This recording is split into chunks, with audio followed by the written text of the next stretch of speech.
नाशिक ग्रामीण पोलीस दलात आज नव्या 43 चारचाकी वाहनांचा ताफा दाखल।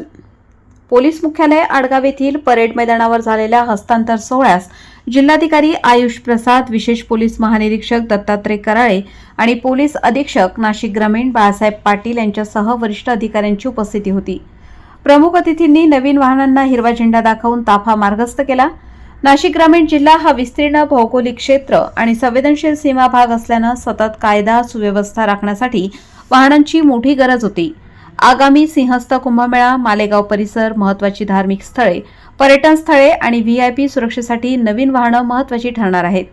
जिल्ह्यात 50हून अधिक पोलीस कार्यालये आणि 3500पेक्षा जास्त पोलीस कर्मचारी कार्यरत असून वाढत्या तक्रारी, डायल 112 प्रतिसाद तसेच रात्रग्रस्त बंदोबस्त आणि नाकाबंदी कार्यवाहीसाठी वाहनांची कमतरता भासत होती।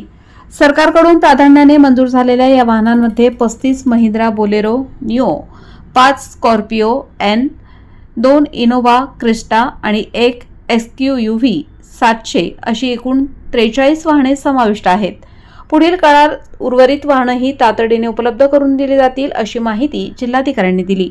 नवीन व सुसज्ज वाहनांमुळे ग्रामीण पोलीस दलाची गस्त, तात्काळ प्रतिसाद क्षमता आणि नागरिकांच्या सुरक्षेची कामगिरी अधिक प्रभावी होणार आहे।